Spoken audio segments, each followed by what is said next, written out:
El presidio de Ushuaia comenzó a planearse a fines del siglo XIX, consolidándose en 1902 como cárcel de máxima seguridad. La creación del penal fue parte del proyecto de colonización de territorios marginales, en este caso Tierra del Fuego, considerando estratégico para afirmar soberanía frente a Chile, inspirado en experiencias colonizadoras penales, donde el presidio cumplía una doble función, castigo y ocupación territorial.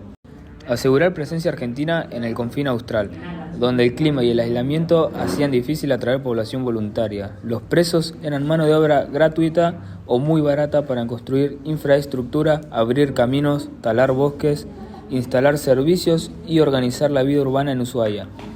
El presidio representaba al Estado como poder disciplinador y civilizador, en un espacio vacío que debía ser incorporado a la nación. Se buscaba reformar al preso bajo el ideario positivista de la época, volviéndolo un ser social a través del trabajo regular, el orden y la disciplina. En la práctica, el presidio funcionó más como un espacio de explotación y sufrimiento que de reinserción. El aislamiento extremo y las duras condiciones climáticas acentuaron la violencia institucional. Aunque se proclamaba un fin reformador, el sistema carcelario de Ushuaia respondía más a intereses estatales de soberanía, colonización y utilidad económica que a un genuino proyecto de rehabilitación. Fundador de la criminología positivista. El delito sería resultado de factores biológicos visibles en rasgos físicos y psicológicos más que de contextos sociales o económicos. Individuo incapaz de distinguir entre el bien y el mal con ausencia de remordimiento y empatía. No necesariamente enfermo mental en términos clásicos, sino un sujeto con un déficit moral innato.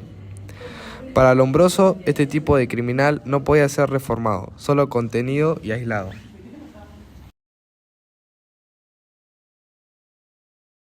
El presidio de Ushuaia se presentó como una institución de reforma mediante el trabajo y la disciplina. Bajo la óptica lombrosiana, el loco moral no podía ser rehabilitado. Así, el trabajo forzado funcionaba más como explotación productiva y control social que como verdadera estrategia de reinserción. La influencia de Lombroso sirvió para etiquetar a los presos como seres biológicamente inferiores, justificando su despojo de derechos.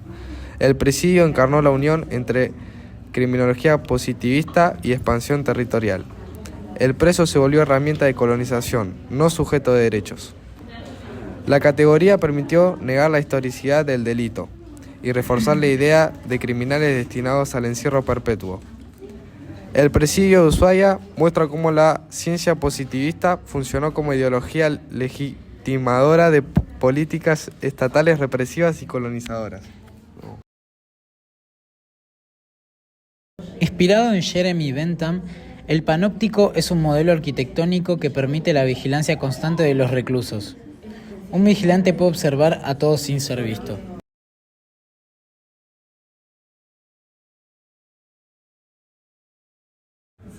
La prisión tenía una estructura radial con pabellones que partían de un centro común, similar al modelo panóptico. El puesto de control central permitía observar corredores y celdas asegurando una vigilancia visual constante. No solo en las celdas, también en talleres, patios y trabajos externos. La disciplina era total, desde la alimentación, la higiene hasta la forma de caminar o trabajar. Ushuaia funcionaba como un panóptico doble, la estructura interna de control más el aislamiento natural extremo de Tierra del Fuego. El entorno reforzaba el control, la fuga era prácticamente imposible. A inicios del siglo XX, Argentina vivió una fuerte conflictividad social, huelgas, atentados, propaganda obrera.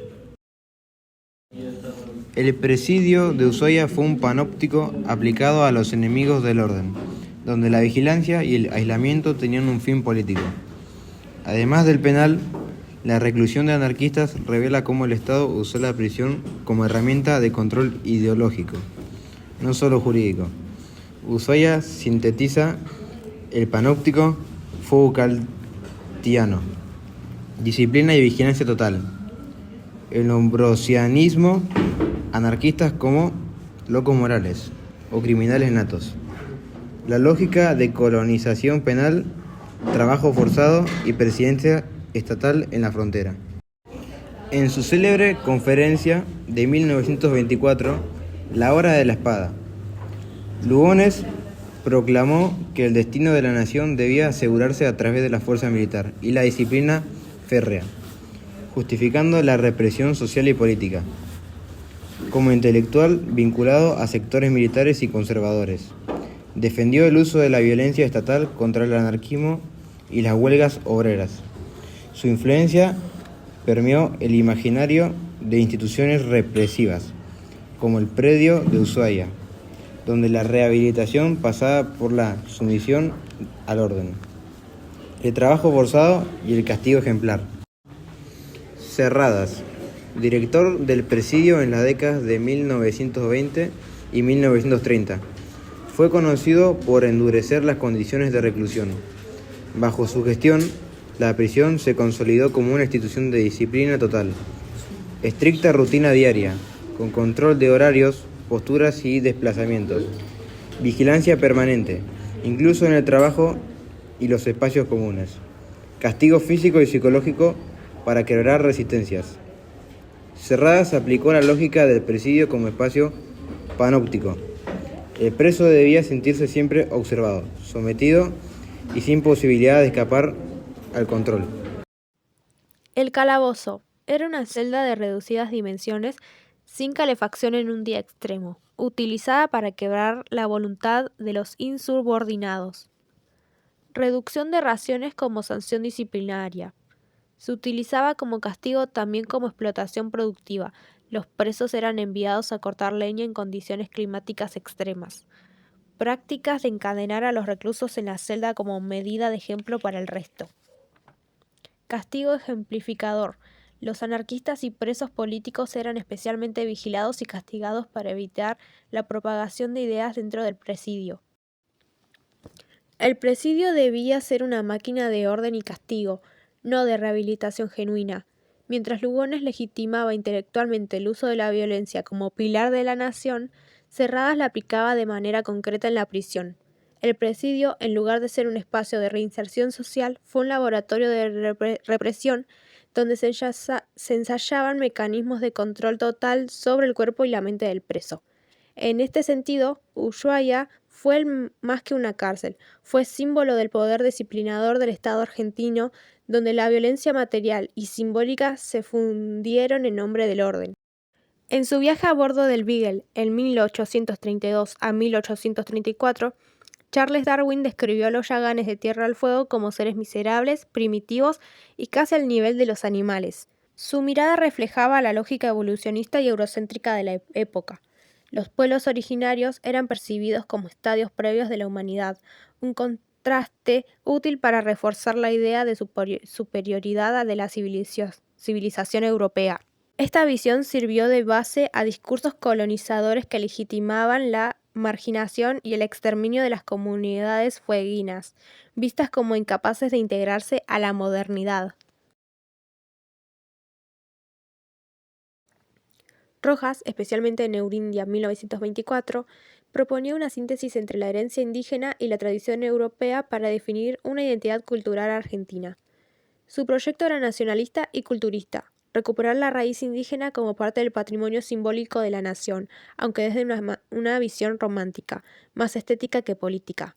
A diferencia de Darwin, que deshumanizaba, Rojas reivindicaba la dimensión espiritual y cultural de los pueblos originarios, aunque sin dejar de mirarlos en la prisma paternalista de un intelectual criollo. Darwin representó la mirada científica occidental que degradaba a los yaganes como prueba viviente de la barbarie.